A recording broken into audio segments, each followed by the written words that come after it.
Amy and Lisa from the Virtual Beauty Bar back for another episode in our series, How to Find New Customers. In today's episode, we're going to be talking about book drops, how you find out where to drop off books, and also covering the etiquette guide. So if you don't want to miss out on any future episodes, don't forget to like and subscribe. Lisa, how are you doing? I'm good, thank you. You? Yeah, I'm good, thank you. Sun Okay. is shining I and it's a know. beautiful day. I So know. happy days. Absolutely, absolutely. Right. So today I thought one of the things I would get started with would be how I find roads that aren't canvassed, because I know when we've got our books made up and we're looking to go out and get our books out, we can print maps of our neighborhood, we can go out our door, turn left, turn right, ask our friends and family and colleagues and neighbors. But what then? What if you're feeling a bit stuck?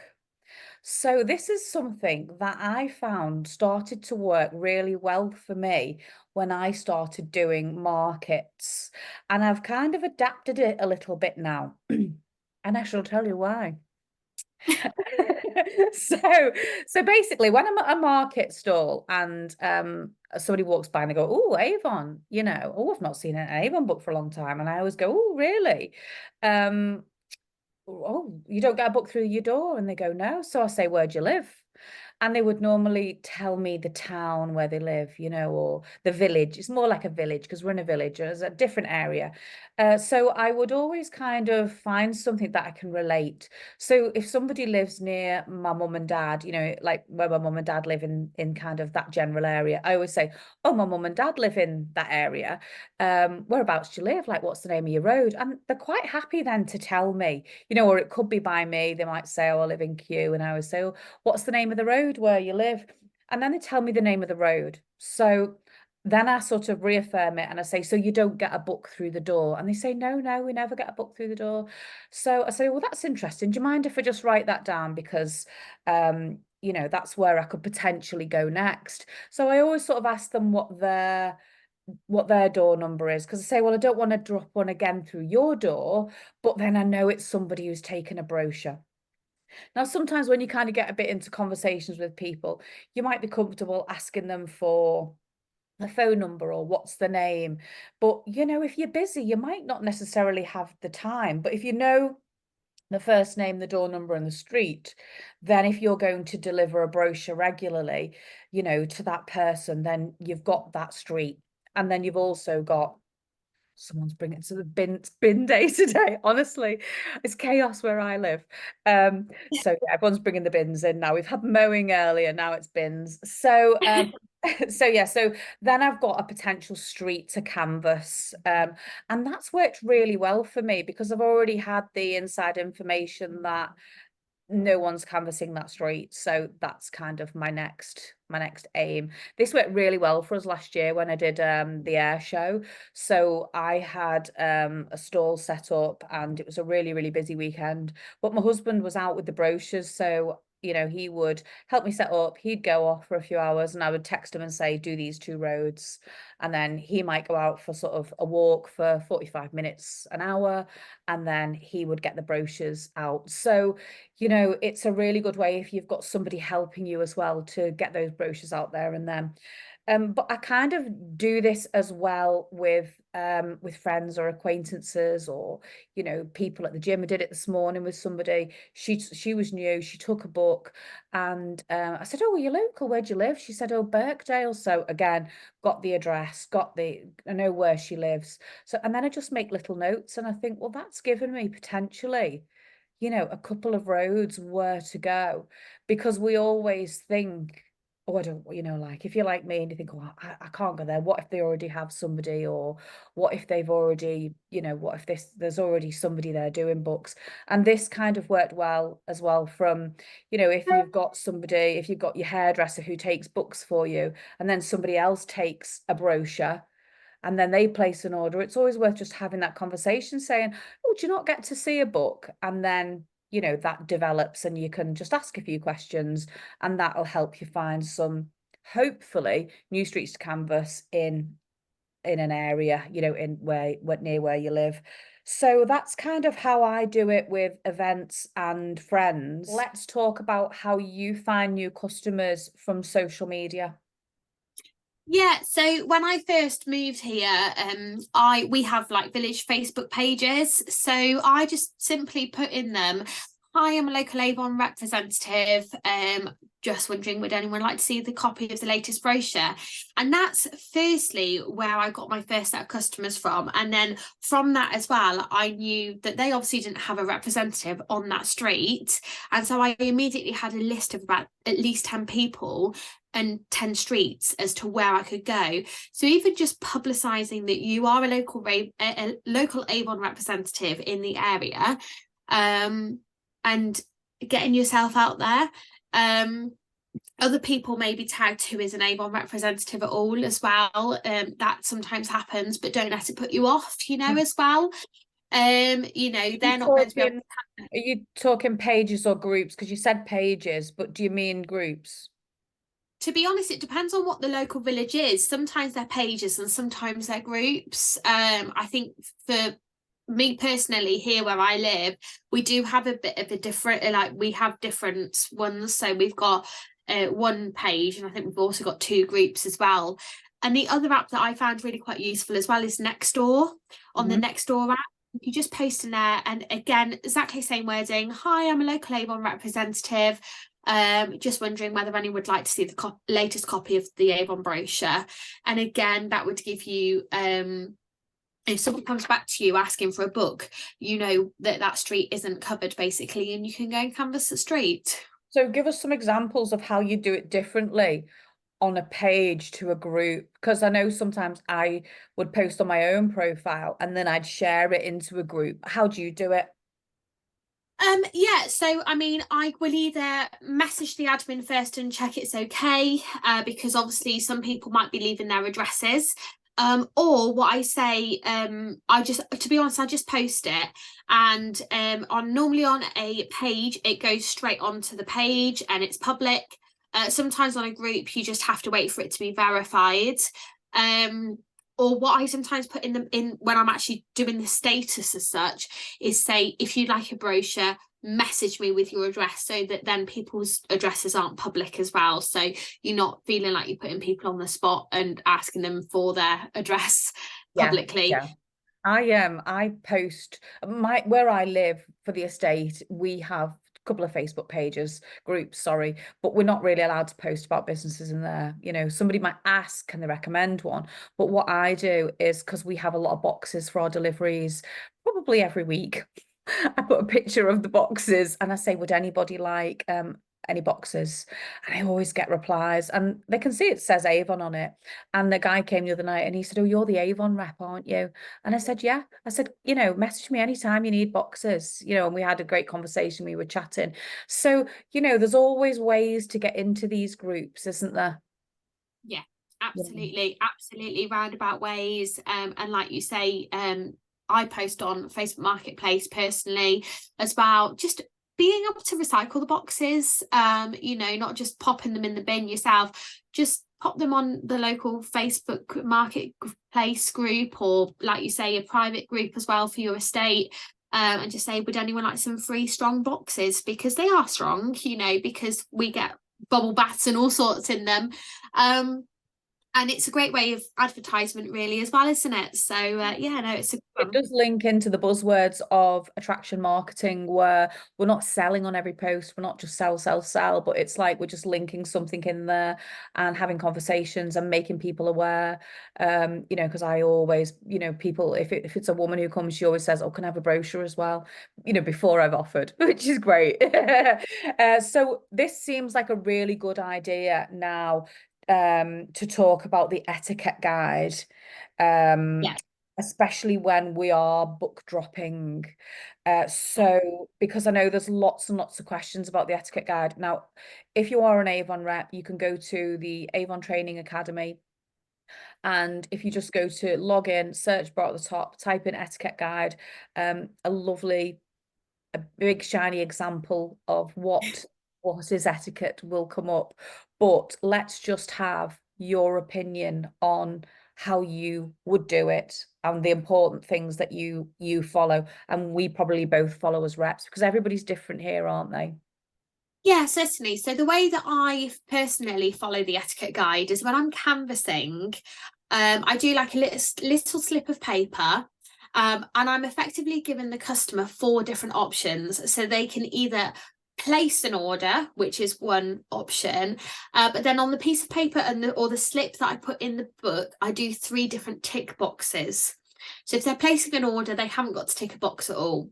But the 3 tick boxes options are: I don't want to place an order this month, but please can I have a future brochure? I don't want another brochure again, or I already have another representative. So those are the 3 different options of the tick boxes. And then, as I say, they have the additional option of placing an order. And that way you're giving everybody the choice of they're saying that I've already got a representative, but sometimes what I found as well over the years is they may have a representative, but they'll keep hold of your details if for some reason their representative finishes, and then they get in touch with you and say, oh, my representative is now finished, can you be my new rep? So don't be afraid that if they've just ticked the box to say I already have a representative, that's not to say that they'll never be in touch again. But just give them that option, because it's good for a customer to know that you are around as well, potentially too. So yeah, that's how I personally follow the etiquette guide, is do the 3 tick boxes, and then the 4th option would be for them to place an order as well. So yeah, that's how I personally follow it. And I think it's worth noting, when you start canvassing and you're picking books up, that if somebody has ticked, I've got a rep, make a note on that bit of paper as to what the address is, because there's nothing worse than getting home with all these books, getting them out, and one's got a tick on it, and you're like, oh no, what house was that? Oh, someone's at my door. It's not going well today, is it? Just bear with. That's okay.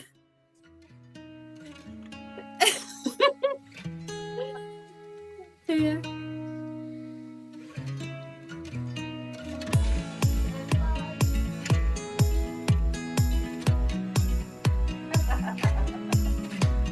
Let me guess, an 8 delivery.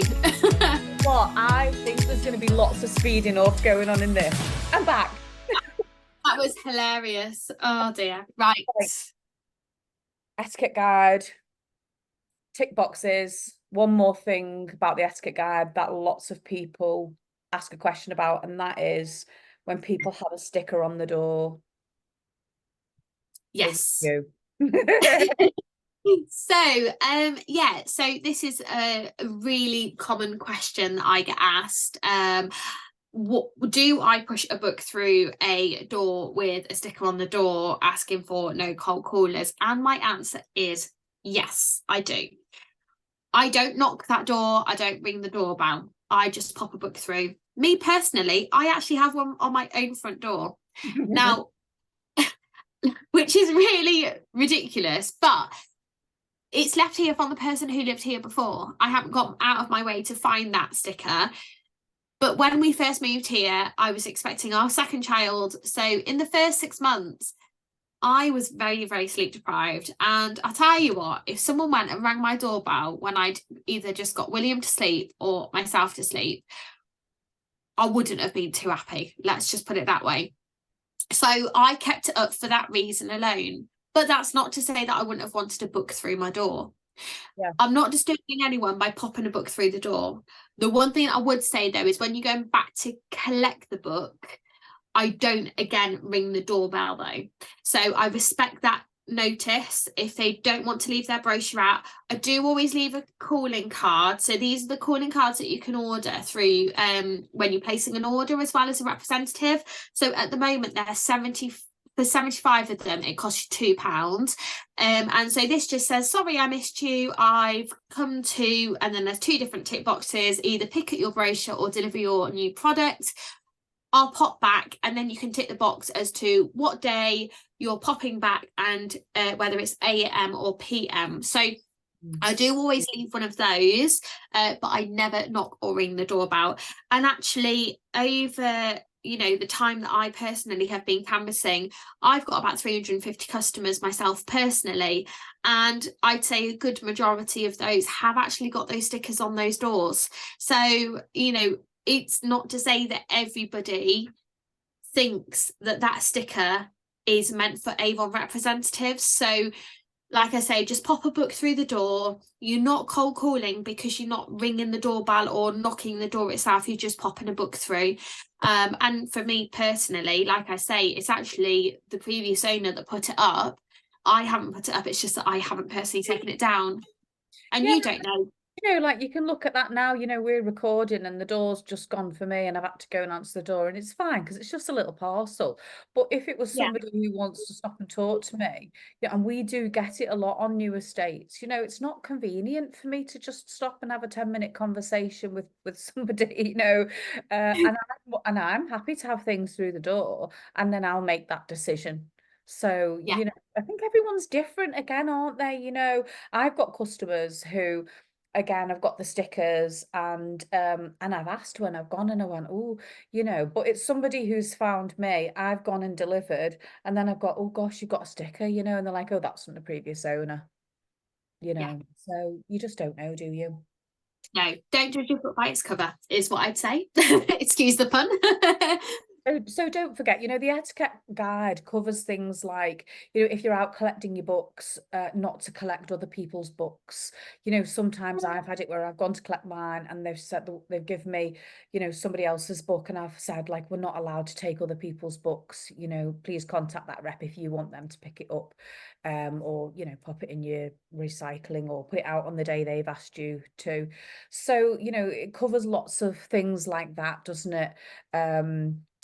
Because somebody's paid for those books, Yeah. so they belong to somebody else. They don't belong to us. So excuse me, follow the etiquette guide and you'll be fine, as long as you've got tick boxes and territories are removed. So You can anywhere you want to. Just make sure you follow the etiquette guide. There's no limitations as to where you can go. And that's, it's really nice because you have that freedom, you don't feel restricted. But like we say, just make sure you follow the etiquette guide and you'll be fine. even if you get a book through your door, just text the rep and just say, oh, just to let you know, I'm a rep, I live on this street, and leave the book out for them. Or you never know, you might make a good friend, mightn't you? You might end up with. I'm going to tell you a little story here, right? You've just prompted me. So I had a book through my door about, gosh, it must be knocking on 2 years ago now. And I actually put one of our oh gosh, these are old.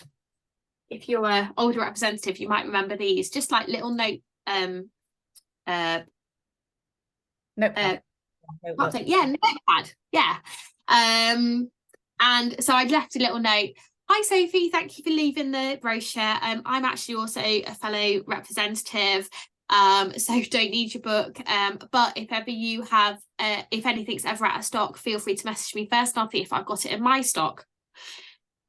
Sophie ended up living next door but one by pure coincidence. And it turns out we have two children a similar age, and we've been to soft play and everything together. And it was Avon that brought us together. I wouldn't even know that she lived there had she not have put an Avon book through my door. We're both still Avon representatives. There's no animosity whatsoever between us.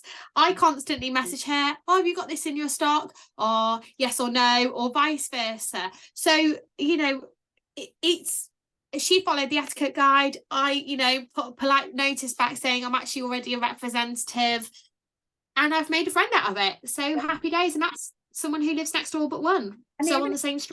Yeah, even if you do have somebody else on the street, like we've all got different circles of friends, haven't we? We all go different places using, different hairdressers or salons, or, different families, different friendship groups. So, don't think that it can't work for you. My upline I met in the boot camp, she doesn't go anymore. But then I have another rep who's joined my team who goes to the boot camp, and she's incredible. And she only lives a couple of miles from me, but she goes completely different places, works completely different. We don't really sort of, we're not like on each other's doorsteps. So, you know, it can work. You've just got to sort of be a little bit aware sometimes, haven't you, and work together. Fab. Definitely.